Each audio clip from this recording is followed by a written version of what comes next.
दोस्तों, आज हम करने वाले हैं statistics of for economics book का chapter 1 introduction. This is contents.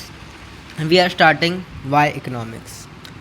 हम लोग से नॉर्मली मेन पार्ट्स पढ़ेंगे क्योंकि चैप्टर ज़्यादा बड़ा नहीं है, बट हमको बहुत सारा कवर करना है, पेपर आने वाले हैं। तो यहाँ पे अल्फ्रेड मार्शल ने कुछ कहा है, the study of man in the ordinary business of life. तो बोलते हैं जो स्टडी ऑफ मैन है in the ordinary business of life, इससे वो द्वारा क्या समझाना चाहते हैं। तो ये नीचे दिया गया है, आप समझते हैं। पहले दिया गया है you buy goods you are called consumer. तो आप जब खरीदते हैं तो आप एक कंज्यूमर हो। ऐसे यहाँ लिखा है you sell goods to make profit, you called a seller. जब तुम सामान बेचते हो, प्रॉफिट कमाते हो, तो तुम सेलर हो। यू प्रोड्यूस गुड्स और प्रोवाइड सर्विस। जब आप प्रोड्यूस करते हो गुड्स को या प्रोवाइड करते हो सर्विस को, तो आप प्रोड्यूसर कहलाते हो। इसी प्रकार से when you are in job working for some other person and you get paid. जब आप काम करते हो या जॉब करते हो किसी और आदमी के लिए और इसके बदले आपको पैसे मिलते हैं, सैलरी मिलती है, वेजेस मिलते हैं, तो आप you are I employ. When you employ somebody, जब आप किसी आदमी को एम्प्लॉय करते हो या फिर आप उसको एम्प्लॉयमेंट देते हो, अपने यहाँ पे काम पे रखते हो। Giving a wages, giving them उनको आप सैलरी देते हो, वेजेस देते हो, उनको हम एम्प्लॉयर्स बोलते हैं, दे आर एम्प्लॉयर्स। इसके बाद आप देखें, this case you will call it gainfully employed economic activity. In cases में आप गेनफुली एम्प्लॉयड हैं इकोनॉमिक एक्टिविटीज़ में। ये सारी एक्टिविटीज़ जो आगे आपने पढ़ी है ना, seller, consumer, producer, employ, employer की, ये सब गेनफुली एम्प्लॉयड लोग हैं ये इकोनॉमिक एक्टिविटी में। तो ये इन सबको अगर आप देखा जाए तो यही ऑर्डिनरी बिजनेस ऑफ लाइफ है। एक सेलर जो सामान बेचता है, एक प्रोड्यूसर जो सामान को बनाता है, और एक कंज्यूमर जो सामान को कंज्यूम करता है। और इन्हीं में एम्प्लॉय और एम्प्लॉयर आते हैं, ये काम करते हैं इनमें। तो ये गेनफुली एम्प्लॉयड इकोनॉमिक एक्टिविटी है। तो ये हम लोग समझे। आगे यहाँ अगले दिन का एग्जाम्पल दिया हुआ है, आप पढ़ लेना। काफ़ी कोई बहुत बड़ा उसमें कुछ नहीं है। अभी हम लोग पढ़ते हैं स्कैर्सिटी के बारे में। Scarcity is the root of all economic problems.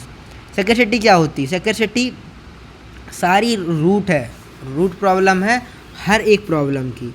यानी कि इकोनॉमिक्स में जो भी प्रॉब्लम है, इकोनॉमी में जो भी प्रॉब्लम है, वो स्कैर्सिटी से ही आती है। Had there be no scarcity there would be no economic problem. अगर स्कैर्सिटी नहीं होगी तो इकोनॉमिक प्रॉब्लम नहीं होगी। And you would not have to study economics either in our daily life various form of scarcity. अगर scarcity नहीं होगी तो हमको इकोनॉमिक्स भी नहीं पढ़नी पड़ेगी। और क्योंकि वी फेस वेरियस, हम लोग को अलग प्रकार की we face various forms of scarcity. जब हम अलग अलग प्रकार की स्कैर्सिटी फेस करते हैं तो हमें अलग अलग प्रकार की ज़रूरत महसूस होती हैं। हम अलग अलग प्रकार के इकोनॉमिक एक्टिविटी करते हैं उन स्कैर्सिटी को दूर करने के लिए। जैसे कि हम लोग को एक स्कैर्सिटी है यहाँ वहाँ जाने की, तो रेलवे हमें क्या करता है? स्कैर्सिटी को पूरा करता है, इकोनॉमिक एक्टिविटी करता है, जिससे हमको है ना आने जाने में आसानी होती है। The long queues at railway booking counter, crowded buses and train shortage of essential commodities, the rush at get a ticket to watch a film etc. are a manifest of scarcity। मतलब अगर हम railway की ticket ले रहे हैं, counter पे जा रहे हैं, बस में क्राउडेड बहुत ज़्यादा, ट्रेन की शॉर्टेज है बैठने की, सामानों कम्युनिटी का मान लो शॉर्टेज हो रहा है, फिल्म की टिकट नहीं मिल रही है, तो ये स्कैर्सिटीज़ हैं। हम लोग इसको हमें चीज़ नहीं मिल रही है, तो ये स्कैर्सिटी है। तो we face scarcity because the things that satisfy our wants are limited in availability. Scarcity हम फेस क्यों करते हैं? क्योंकि हम अपने आप को सेटिस्फाई करते हैं, लेकिन हमको सिर्फ लिमिटेड चीज़ें हैं जो हमको सेटिस्फाई करती हैं, उनकी अवेलेबिलिटी है, इसलिए हमको स्कैर्सिटी महसूस होती है। कुछ लोग मूवी देख पाते हैं, कुछ लोग नहीं देख पाते हैं। अब दोस्त का एग्जांपल देता हूँ। मेरा एक दोस्त है, वो 1000 रुपीज़ खर्च करता है एक फ़िल्म देखने के लिए PVR वगैरह में, 400-500 की टिकट और 400-500 पॉपकॉर्न वगैरह में। और मैं कभी भी ये सोचता हूँ कितना पैसे कैसे खर्च कर सकता है वो, 1000 रुपीज़ एक दिन में खर्च कर देना। As a children, as a under age person, I did not saw anything. The resource which the producer have limited and also have alternative use. Resource के लिमिटेड अल्टरनेटिव यूज़ होते हैं। टेक केयर ऑफ फूड के बारे में बताते हैं। Every day it satisfy want to nourishment farmers employed in agriculture rice crops to produce. हमने देखा होगा अपने आप को सेटिस्फाई करने के लिए लोग बहुत कुछ करते हैं। Farmer employed agriculture rice crops that produce your food. Farmer हैं वो एम्प्लॉयड हैं एग्रीकल्चर में, राइस क्रॉप को राइस करने के लिए, प्रोड्यूस करने के लिए फूड को, यही तो फूड है। अगर एग्रीकल्चर होगा तो फूड बढ़ेगा, फूड अगर नहीं होगा स्कैर्सिटी बढ़ेगी तो इकोनॉमिक एक्टिविटी बढ़ेगी, मतलब वही महंगा बिकेगा तो पैसे की ज़्यादा कमाई होगी, ऐसे ना। Any point of time the resource in agriculture like land, labour, water, fertiliser, इन सब चीज़ों से ही तो आप देखो लोग पानी चाहिए, उसके लिए इलेक्ट्रिसिटी चाहिए क्योंकि मोटर चलती है। जब पानी वो क्या बोलते हैं पानी मिलेगा पौधों को, लेबर लगेगी जो काम करेगी खेत में, लैंड चाहिए, बिना लैंड के तो ये चलेगा नहीं, फर्टिलाइज़र चाहिए, मैन्योर चाहिए, और भी पता नहीं क्या क्या चीज़ चाहिए। तो ये सबको, और इन सबको हासिल करने के लिए हम लोग इकोनॉमिक एक्टिविटी भी करते हैं। आप देखना कभी रिसोर्सेज है अल्टरनेटिव यूज़, हर एक रिसोर्स के अल्टरनेटिव यूज़ होते हैं, यहाँ पे लिखा हुआ है। Some resource can be use to production of non crop rubber, cotton, jute. कुछ ऐसे रिसोर्स होते हैं जिससे हम बिना क्रॉप के सामान उगा सकते हैं, जैसे रबर, कॉटन और जूट। ये क्रॉप नहीं है, ये खाने की चीज़ नहीं है, या फिर ऐसी नहीं है कि इनको हर 2-3 महीने में उगाना पड़े। इनको आप अलग प्रकार से अलग कभी भी उगा सकते हो, इनका कोई सीजनेबल नहीं होता है। रबर के पेड़ में आप एक चोट लगा देते हैं तो वहाँ से पूरा रबर बहते हुए आता है, फिर उसको प्रोसेस किया जाता है, फिर वो रबर बनता है। Thus alternative use of resource give rise to problem of choice between different commodities producer. कहते हैं कि जब अल्टरनेटिव यूज़ होता है रिसोर्स का, रिसोर्स है ना अलग वेरी करते हैं, एक अलग प्रकार के होते हैं। तो अगर जब आप रिसोर्स का ऐसा यूज़ करो, एज अ कम्युनिटी यूज़ करो, और उसको यूज़ करते हुए उसी रिसोर्स का डिफरेंटली यूज़ भी करो। जैसे मेरे पास अभी ये गमछा है, इसका मैं कैसे यूज़ करूँगा? इससे मैं अपना मुंह पोंछ सकता हूँ। ज़्यादा मान लो मैं बस में हूँ, हवा लग रही तो मैं इससे अपना कान बांध सकता हूँ। मान लो धूप है तो मैं इससे अपना मुंह ढाँक सकता हूँ। मान लो मुझे चोट लग गई तो मैं इससे अपने हाथ को बांध सकता हूँ। मन किया तो इसको मैं पगड़ी की तरह बालों में बांध सकता हूँ, चेहरा ढाँक सकता हूँ। अगर मान लो किसी को मुक्का मारना है तो हाथ में तौलिए को बांध के और फिर उसको मुक्का मार सकता हूँ। मतलब उसके यूजेस हैं। अगर लड़ाई हो गई तो इसमें इसी में पत्थर बांध के घुमा घुमा के मारने चला जाऊँगा। मतलब इसके कितने डिफरेंट यूज़ हैं। ऐसे ही इसके कितने डिफरेंट यूज़ हैं, आप देख रहे हो ना, इसके कितने डिफरेंस हो सकते हैं इकोनॉमिक्स के। हम पढ़ेंगे कंजप्शन, प्रोडक्शन एंड डिस्ट्रीब्यूशन। क्या है ये? Youth out it might have realise economic involve study men engage in economics activities various kind. आप जानते हैं कि लोग अलग अलग प्रकार की इकोनॉमिक एक्टिविटी में जुड़े होते हैं। Study of man engage in economic activity of various kind. हम लोग स्टडी करेंगे मैन की जो अलग अलग प्रकार के इकोनॉमिक एक्टिविटी में शामिल होते हैं। थोड़ा गला ख़राब है, पहला वीडियो बना रहा हूँ लेकिन पहले वीडियो में गला ख़राब है। यहाँ क्या करूँ, जबलपुर का पानी सूट नहीं करता। Economics is often discussed in 3 parts, consumption, production, distribution. Economics 3 प्रकार से माना गया है, उसके 3 पार्ट्स हैं, कंजप्शन, प्रोडक्शन, डिस्ट्रीब्यूशन। क्योंकि लाइन भूल गया मैं। For this you know reliable facts about all diverse economic activities like production, consumption and distribution. In activities के डाइवर्स फॉर्म्स है प्रोडक्शन, कंजप्शन, डिस्ट्रीब्यूशन। तो 3 पार्ट्स भी कहा गया है, कंजप्शन, प्रोडक्शन, डिस्ट्रीब्यूशन। ये मेन पार्ट्स हैं। आप देखना, कंज्यूमर कंजप्ट करता है, डिस्ट्रीब्यूशन डिस्ट्रीब्यूट करता है, प्रोडक्शन प्रोड्यूस करता है। डिस्ट्रीब्यूशन जो सेलर हो गया, distribution seller, consumer consumption, production producer. समझ सकते हो आप इससे। तो you want have to consumer we want to know how the consumer decide give his economic and many alternative goods to choose from what the buy when he know the price.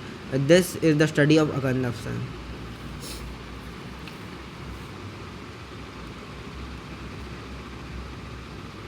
इस थोड़ा समझ में नहीं आ रहा, थोड़ा इसको deeply engage करने दो। Economics many alternate goods choose from what to buy when he knows the price. This study consumption.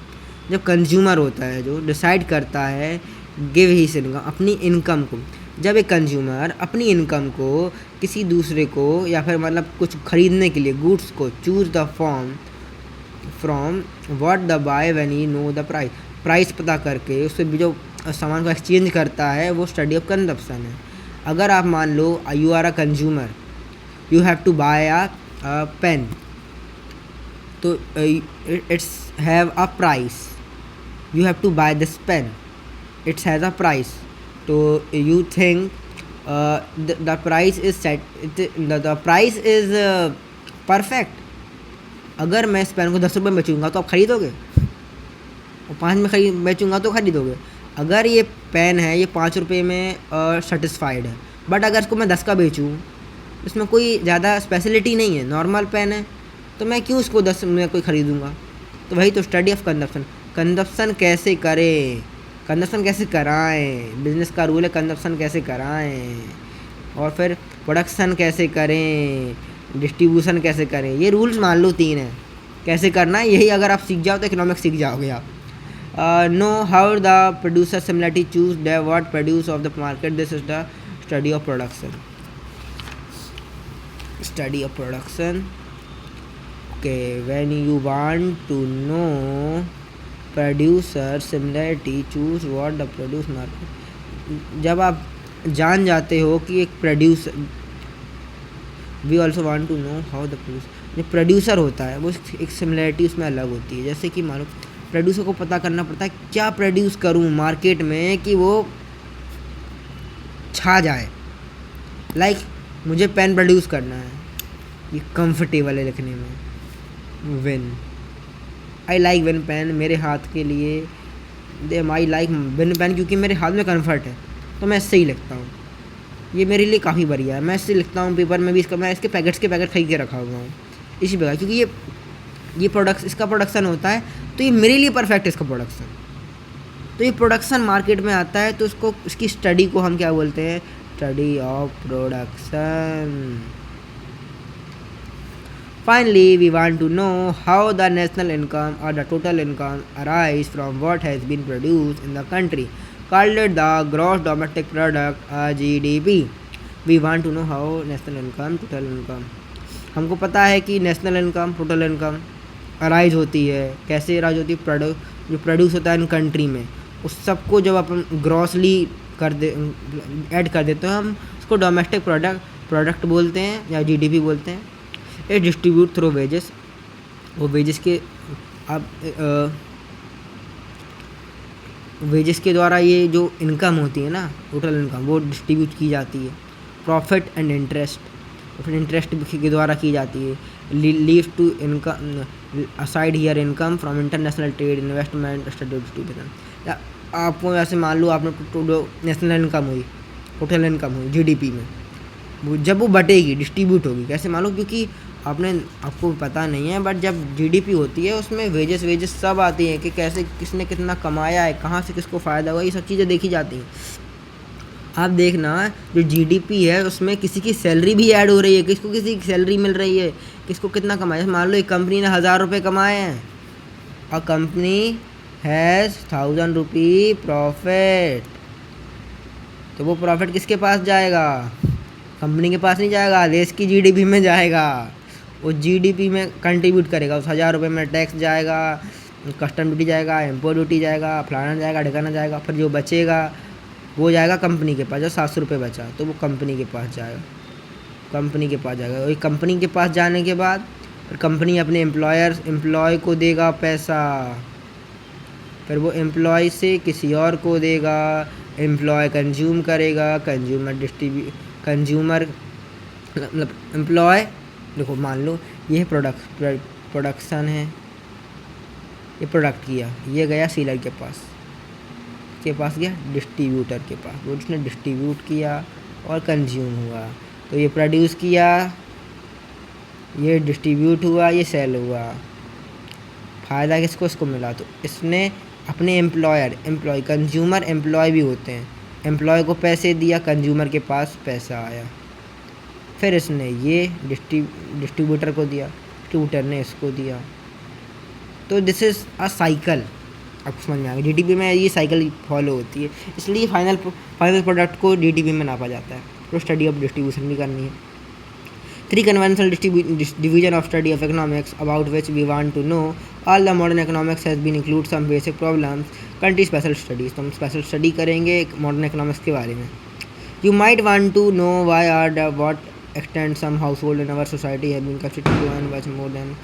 अब हम जानते हैं कि एग्जाम्पल के रूप में हम जानते हैं कि कुछ हाउस होल्ड, कुछ घर है ना हमारी सोसाइटी के, ज़्यादा कमाते हैं कुछ घरों को छोड़ के। ऐसे आप देखना 2 घर बने, दोनों घर का रहने सहने का तरीका अलग होगा, दोनों में कमाई का डिफरेंस होगा, यही बताना चाहते हैं। मतलब सब कोई सेम नहीं कमाता हमारे देश में, ये कहना चाहता है इसमें। Many people country are really poor, बहुत पुअर लोग हैं, मिडिल क्लास लोग हैं और रिच लोग हैं। रिच लोगों का भी भाई क्या हमारे देश में और नहीं दुनिया भर में 1% रिच लोग, 1% से भी कम रिच लोग हैं।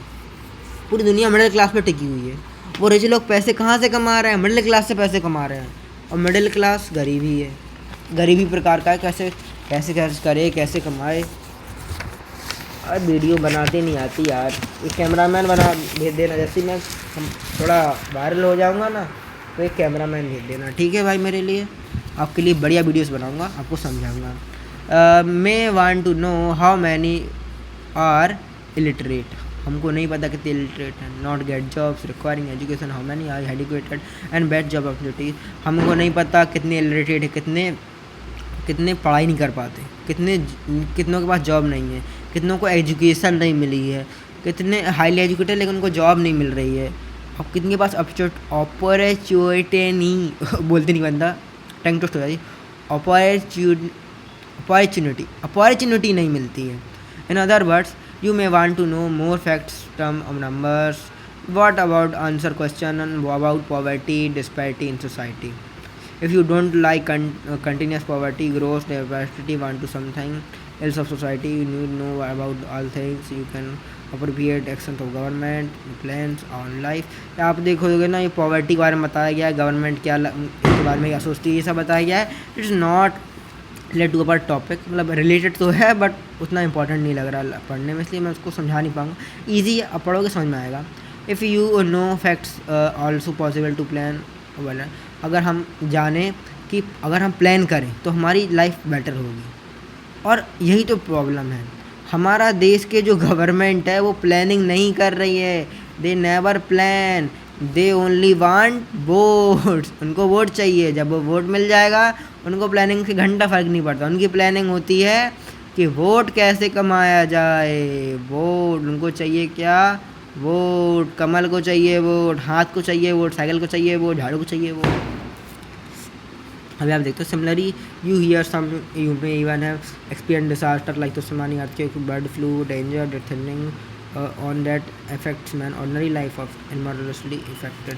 कभी आपने देखा होगा अर्थक्वेक्स आते हैं, नेशनल डिजास्टर, नेचुरल डिजास्टर्स होते हैं, कोई बीमारी फैल जाती है, मैनमेड डिजास्टर भी होते हैं। ये सब इफेक्ट क्या करते हैं? इमोशनली इफेक्ट करते हैं ऑर्डिनरी बिजनेस लाइफ को, मैंस की ordinary life. Numbers can be provided now the disasters grammatically about weather economics and includes it। ये आप पढ़ लेना, कुछ ज़्यादा इंपॉर्टेंस में लेना। Owaisi along that appropriate statistics modern economics. एक को हाँ ये देखा, इकोनॉमिक्स की डेफिनेशन दी है। Would you no agree definition of economics, इसकी डेफिनेशन क्या है? इकोनॉमिक्स क्या है? Economics is the study of how peoples and society choose to employ. Economics is the study of people, society choose to employ scarce resource could have to alternate use order to produce various commodities that satisfy their wants and to distribute for consumers among various person and fund।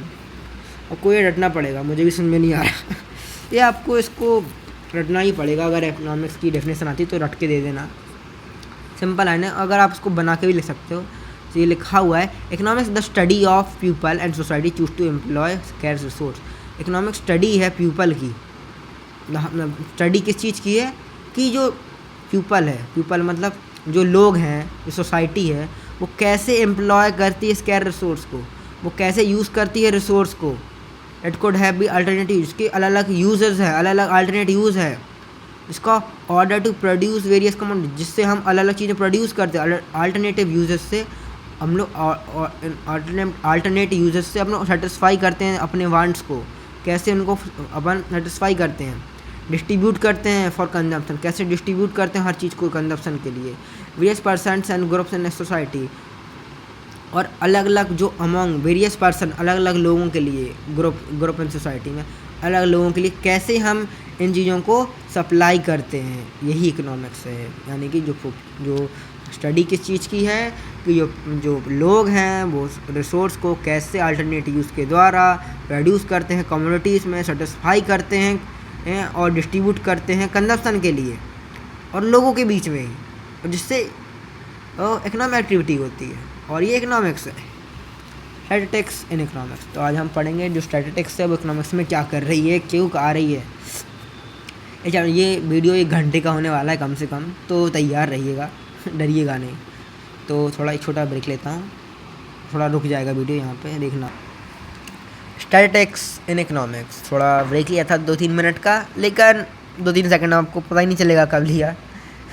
ये होता है ना pause करने का फ़ायदा। तो हम लोग पढ़ रहे थे स्टैटिस्टिक्स इन इकोनॉमिक्स का क्या है, तो हम देखते, ये हम लोग स्टैटिस्टिक्स ही तो पढ़ रहे हैं, इकोनॉमिक्स को तो अलग बुक है। इकोनॉमिक्स मैंने खुद यूट्यूब से पढ़ा हुआ है। जब अगर पेपर हो जाए देखता हूँ, अगर मौका मिला ना, अगर 12th के बाद देखता हूँ टीचिंग लाइन में आऊँगा और ये आपको पढ़ाऊँगा। ये दोनों बुक दिख रही हैं यहाँ, इकोनॉमिक्स की और स्टैट्स की, ये मैं आपको है ना बुक से पढ़ाऊँगा, आपको बड़ी समझ में आएंगी, बढ़िया समझाऊँगा, क्योंकि यूट्यूब पे मैंने देखा हुआ कोई अच्छे समझाने वाला नहीं है। In the previous section, you were told about certain special studies concerned with basic problems facing a country. The study required that how many economic facts such as economics are also known as economic data. तो आपने पिछले section में पढ़ा special के हम लोग special study चाहिए, जो बेसिक प्रॉब्लम है हम लोग देश में फेस कर रहे हैं, उनको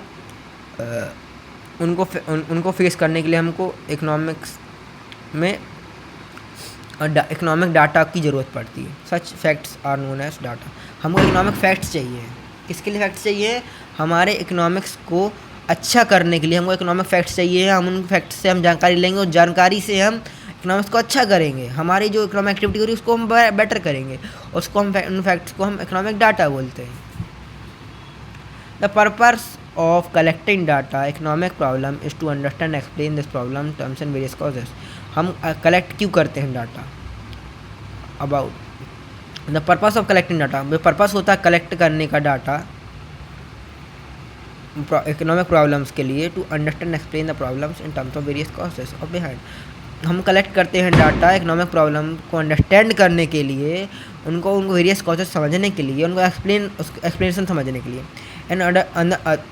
इन other words we try to analyse, हम लोग एनालाइज करते हैं काय को? इकोनॉमिक डाटा को।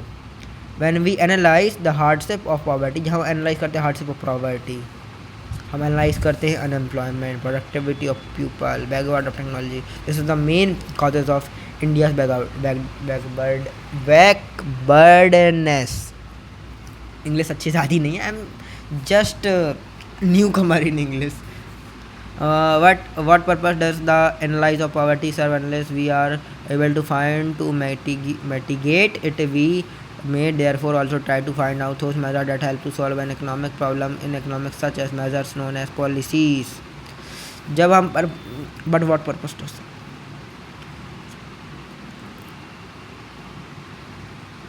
जब हम एनालाइज करते पॉवर्टी को, serve as useless able to way to mitigate। जब हमने एनालाइज किया पॉवर्टी को, लेकिन वो यूज़लेस होगा, क्योंकि अगर हम उसका सही से उपयोग ही नहीं कर रहे हैं। उस इकोनॉमिक डाटा लिया हम लोगों ने, उसका एनालाइज किया पॉवर्टी के ऊपर, और फिर उस डाटा का यूज़ करके हम उस पॉलिसीज़ को बढ़िया करते नहीं हैं। Such measures are known as policy.